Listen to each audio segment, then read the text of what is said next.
Alright, magandang buhay po mga kapatots. Welcome po sa aking YouTube channel. For today's video po ay masamang balita na naman po yung masamang vlog na naman po yung ating content.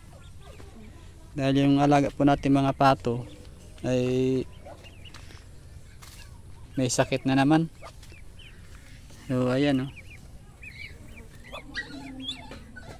lumabas na naman sa kanila yung sintomas nung dati mga sakit, yung mga nauna kong alaga. Malalakas sila kahapon, tapos ngayong umaga yan, ganyan na sila, sisinghap-singhap. Pero yung mga kasama nila mga itik, ayan, malalakas naman sila. Wari ko ay hindi sila pwedeng pagsamahin pag maliliit pa, yung itik at saka yung pato. Hindi ko alam kung anong dahilan. So bali na andito pa yung kasama niya na apat. Ganun na rin, medyo sila malalakas-lakas pa, pero parang ganun na rin ang kahantungan.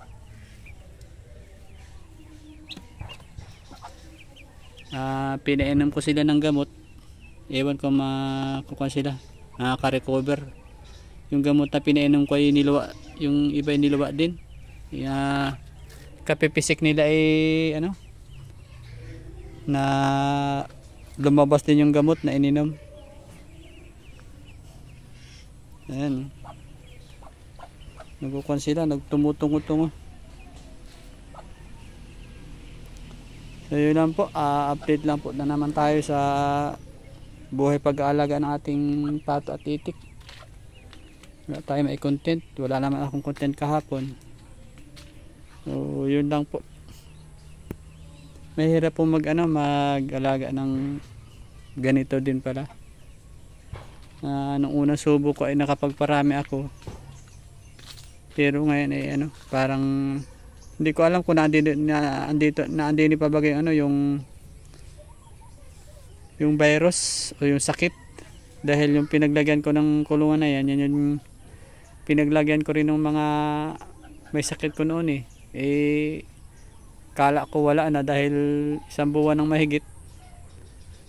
Yun nga, nakakapagtaka nga lang, dun sa mga pato tumatama, sa sisiw ng pato or sa mga maliliit na pato tumatama yung mga itik naman ay malalakas. So kung meron man sa inyo na nakakaranas ng ganito, paki-comment naman po kung anong mas magandang gawin para makaiwas lalo tayo. Yung binala ko nga dito ay hindi sila ilalapag hanggat maliliit pa. Yun nga lang, nakakalungkot dahil maliliit pa nga lang sila, parang hindi na sila lalaki. Pero tuloy-tuloy pa rin tayo, hindi tayo susuko. Yun na po mga kapatots, maraming salamat po sa mga silent viewers dyan. Shout out po sa inyo.